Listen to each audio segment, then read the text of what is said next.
Alright, welcome everyone to this another episode in the series of Ancient History of Bharat. I hope you're enjoying this because things are starting to get interesting right about now because we have reached this stage of Upanishads. Alright, and from this point forwards, we have some of the sources that can corroborate our whatever hypothesis or theories that we have about our ancient people. Right, so from this point forwards we have some or the other evidence, some or the other type of evidence that we can quote. Right, so we have reached chapter number 26, and the name of that chapter is Religion and Philosophy During the Age of the Upanishads. Okay, so far we have not, it's very interesting, and all people who are watching this video, you should really note this, that so far we have not come across a word called Hindu. Okay, so there is no such word as Hindu in any of the scriptures. So why do you call yourself a Hindu if there is no such word in the ancient scriptures that we have? However, there is a word called Aryan, Aryaputra, Aryavarta. All these things are there. So which identity do you think is more applicable to the nationals of Bharat? This is something that you must think about. Okay, because so far we have come to the last stage. Upanishads are supposed to be the culmination of the Rigvedic thought, of the Aryan thought, and so far we have not come across this word Hindu, if not even a passing mention of that word. Okay, so did not the people who framed the constitution in the 1950 or from 47 onwards, did not they know this? Did not they understand that the identity that we are adopting has nothing to do with the history and culture of this land? Okay, so why exactly was the idea of India accepted, and it was accepted that the people of Bharat are supposed to be labeled as Hindus? Who exactly gave who this permission, or not exactly permission, but who had the power of attorney to make this decision on behalf of the mass of the populace of this country that you guys will be called as Hindus? Okay, this is something that you should think about, ponder about. I'm not going to talk a lot about these things because then things will start getting political, and as we all know, when things get political in our country, people tend to lose a sense or a control of their emotions, and they start shouting, because it's not possible to have a sincere and an honest debate in this country.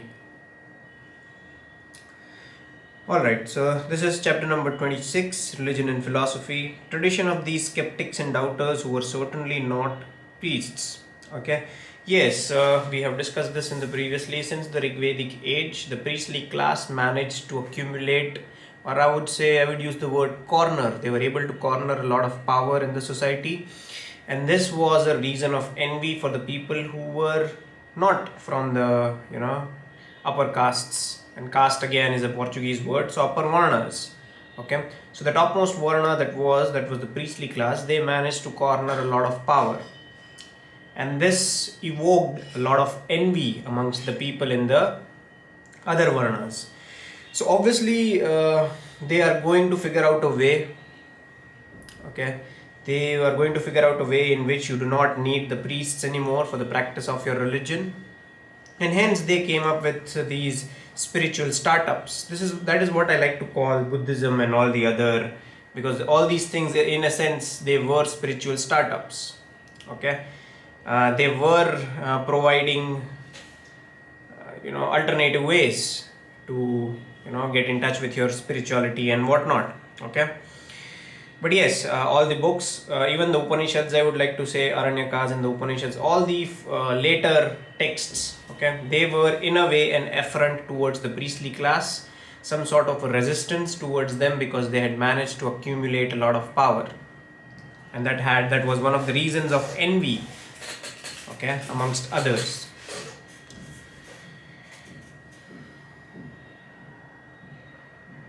Even women and people of doubtful parentage took part in this intellectual life, and very often possessed the highest knowledge. It was probably these non priestly circles, opposed to the Brahmanic way of works, Karma Marga, that formed the chief recruiting ground for forest hermits. and wandering ascetics who kept aloof from the sacrificial ceremonies of the Brahmanas by renouncing the world and followed the way of knowledge. Okay, this was uh, like this is a very important divergence. Okay, prior to the Upanishads, people, they were largely focused on the karma marg, meaning actually performing the sacrifices and going through things. Okay, now since there was a lot of envy amongst the people against the accumulation of a lot of power into the hands of the priests, what did they do? They advocated moving away from the karma marg and going towards the gyan marg, meaning the way of knowledge. You can, you don't need to perform sacrifices to please the gods. You can simply please them by the way of knowledge. Okay, this is one very important distinction between the philosophy of Upanishads and the early Rig Veda.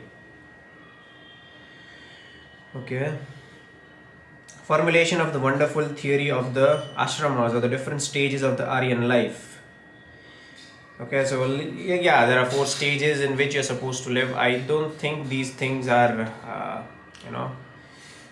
relevant right now, but yes, okay, you'll see that the longer enough you stay with your parents, okay, the longer misunderstandings you'll have. I mean, all of you are smart enough. People probably who are watching this video, you'll know that the day-to-day lives in your family is totally different from what we see on the screen. Okay, it's not all sunshine and rainbows. Your day-to-day family life is totally different from what they show in movies, from what they show on television. It's simply just fighting and again making up, fighting and again making up, realizing that you can't live without your family, you can't live with your family. So it's a daily struggle. Okay, and hence during the earlier ages there were certain stages of life, okay, to avoid these I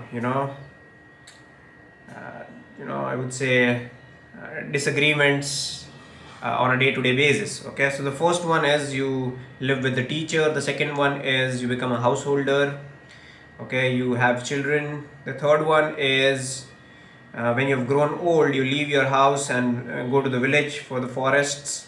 It's called Vanaprasth. And the last one is that when you die, when you perform the ultimate sacrifice, when you've given your life. All right, so I would say it's not without logic. All these things were formulated to serve a very specific purpose. It was not simply these things were designed. Okay, this very idea of bifurcating, not exactly bifurcating, but dividing life into these 4 stages. Okay, it's a very well thought out system.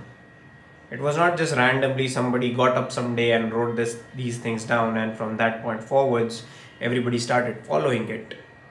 Okay, anyway, the unbelievers in ritualism who preferred the Gnana Marg to the Karma Marg of the priests were completely placated by this scheme, which allowed them scope in the last 2 stages, that is the ashramas. Like I said, people moved away from the karma marg, meaning performing the sacrifices, and now they were,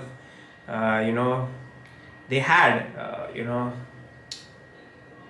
decided that now they want to go ahead with the gnana marg, meaning the way of the knowledge. This word, Brahman, epitomizes as it were the whole evolution of religious and philosophical thought in the Aryan Bharat. Okay, so yeah, it's the ultimate thing. Okay, when I say Brahman, I don't mean the priestly class as we name them today. That's not what I mean. I mean it's the ultimate form of spirituality that one attains. All right. The beautiful dialogue between the Yajnavalkya and Maitreyi expresses the doctrine that the Atman is one with the universe and that everything exists only insofar as it is the cognitive self. Material world is an illusion produced by the Brahman as by the conjurer.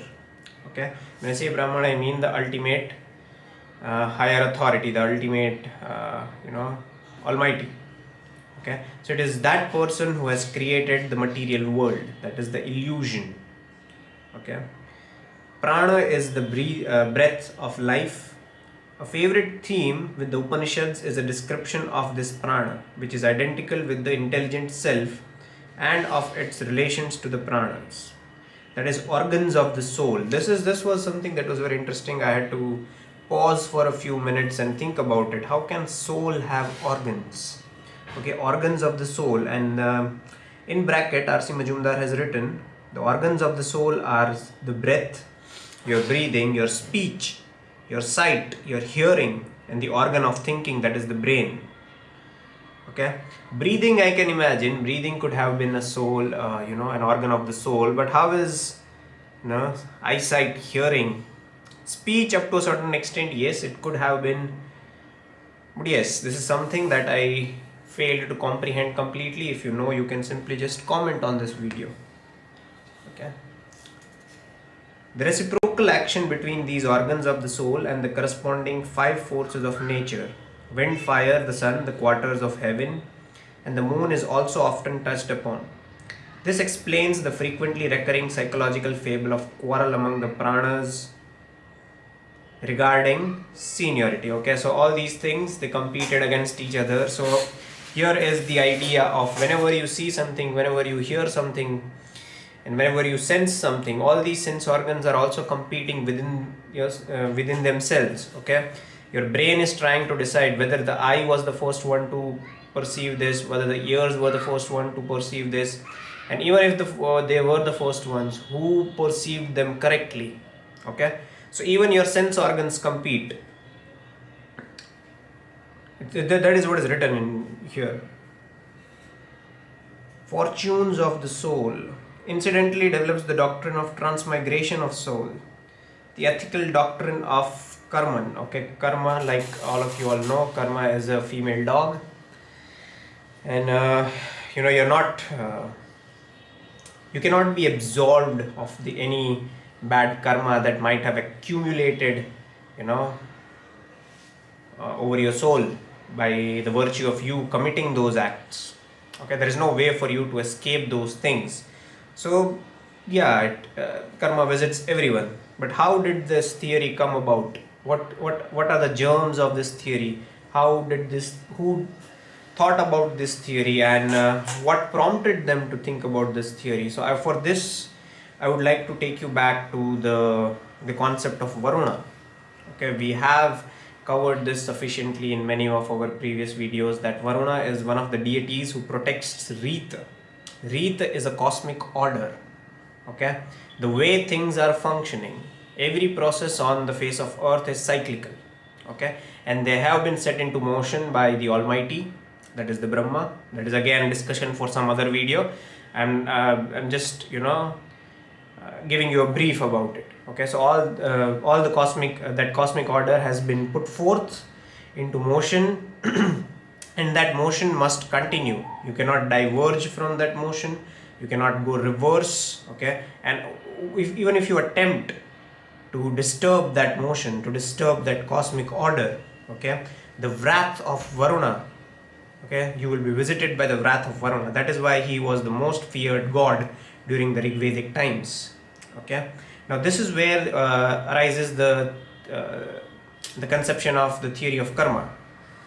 Meaning, okay, when you do something bad, okay, how do you judge something to be good or bad? What are the rubrics of something to be good or bad? Okay, so the rubric is obviously the cosmic order, the way things have been moving since the beginning of time. So if you do anything to disturb the cosmic order, that is obviously against the theory of dharma, or the theory of the cosmic order. And if you do something opposite to it, okay, you might not get punished spontaneously or that very instant, but believe me, that thing has accumulated over your soul, and you will definitely be visited by karma.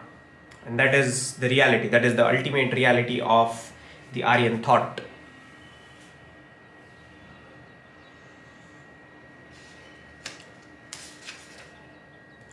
The Kaushitaki Upanishad gives a somewhat different itinerary, according to which after that all go first to the moon. From here some go by path to go by the path of the fathers to the Brahman, while others return to various forms of earthly existence from man to worm.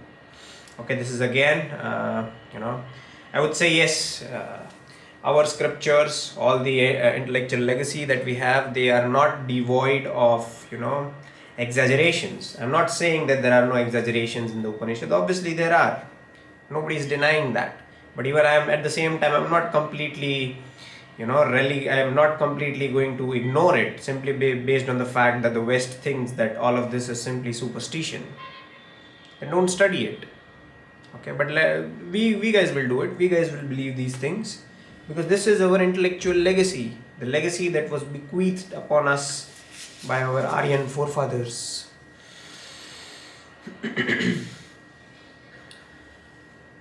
In the Upanishadic version, the rebirth takes place in this world. So it is not necessary to suppose, though it may not be possible, that the theory was picked up by Vedic Aryans from the animistic views of the people. Okay, universal soul which we love in each individual. Okay, now this is something that would be difficult to explain over simply a video. Okay, but if you had to imagine a pizza so large, okay, that each and every individual on the face of this earth could get a slice out of it. Okay, now that particular pizza is the universal soul. Okay, so there was one big universal soul, and all we have is just a slice of it. That is the philosophy that was propounded in the Upanishads. So there is one universal soul, and each and every individual on this face of earth has an iota of it. And hence, for those of you watching these videos in the Western countries, you might have come across this theory of Immanuel Kant of pure reason. Okay, pure reason exists. It's the same in all of us. The sense of reason that I have and the sense of reason that you have, okay, it exists in us, and that is universal.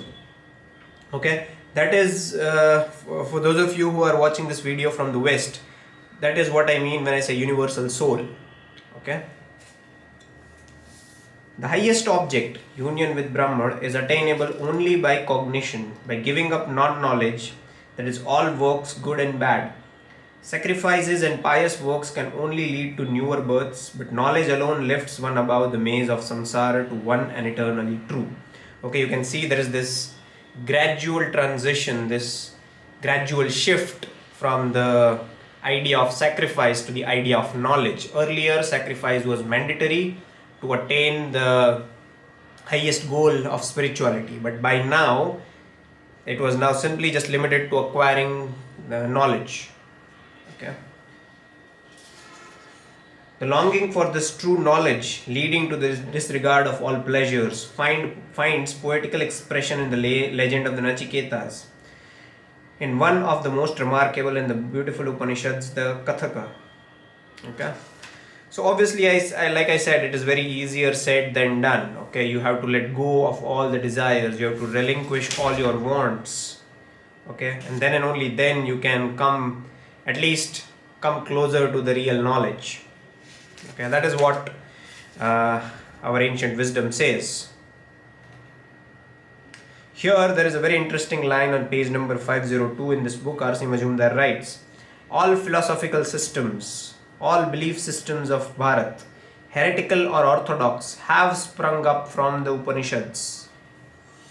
So any given spiritual way that we see, okay, I'm not talking about the monotheistic traditions, they are completely different, okay, although they have managed to convert a lot of us, but that is again a different story. Okay, so anything apart from both the monotheistic tradition in this world, they can find their origin from the Upanishads. This is one singular point of unity between all of us who have managed to protect our civilizational faith, okay, who have chosen not to abandon this path simply because the West tells you that it is all superstitions and it is simply just a bunch of exaggerated lies. All right, so cheers to all of them. This is just coffee, by the way. Okay, I don't promote use of alcohol. It should be banned. But yeah. All right. So, like I said, there are two distinctions between one is the Atman, another one is the Brahman. Okay, the Atman is the knowing subject, and as such can never become an object for us, and is therefore itself unknowable. It can only be defined negatively. Okay, simply just saying, okay, there are you'll find a lot of lawyers talking in this way. They talk negatively, meaning they don't say that they will not say that you look happy. Okay, they'll say that you don't look sad.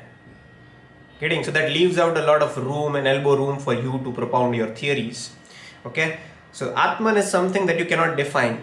You can only define it negatively. Okay, the Upanishads say it is nothing, because this is something that I found it very difficult to understand, but I guess with time and more reading I might be able to make sense of this. I'll hear it out if you guys can help me out with understanding this philosophical difficulty. I'm going to read out. When the later Vedanta defined it as being thought and bliss on the basis of frequent references to the separate elements scattered in older Upanishads, it is nothing but a negative characterization, because being is rather a not being. How can being be not being? This is something that is written over here, and I'm not going to assume that it is incorrect. I'm simply just going to think that I'm intellectually incapable to understand this right now. Okay, thought is the negation of all objective being. Okay, so imagine the moment you think something, okay, you are diverting from the objective reality. So even this facility or the faculty of thought that we have, okay, so even simply just because you think is the negation of all objective being, and bliss is the negation of all suffering. Second is, as the Atman, the metaphysical unity, empirical plurality. To know the Atman is therefore to know everything. The third one, the pantheism of the Upanishads is but a compromise between the two opposite points of view. The metaphysical one, which does not recognize any reality outside of the Atman, that is the consciousness, and the empirical one, according to which a manifold universe exists external to us. Okay, this is again based on I don't know, but there is an individual who goes by the name of Deussen. It is he who came up with these theories. So like I said, I'm not going to pay much attention to the theories of the white scholars. I'm going to apologize if that sounds racist to a lot of you, but yes, I have come to understand that you cannot rely on the intellectual honesty and sincerity of, people from the West. Okay, they have a vested interest, they have an ulterior motive when they talk about the history and culture of our land. Okay, but what distinguishes Upanishadic pantheism from that of Europe is subtle distinction made by the Upanishads when they state that the universe is in God, but never that the universe is God. Okay, so that is, I guess, the ideas or the philosophies of the Upanishads. Okay, that's it for this episode of the ancient history of Bharat. I will see you guys in the next episode. Thank you for watching.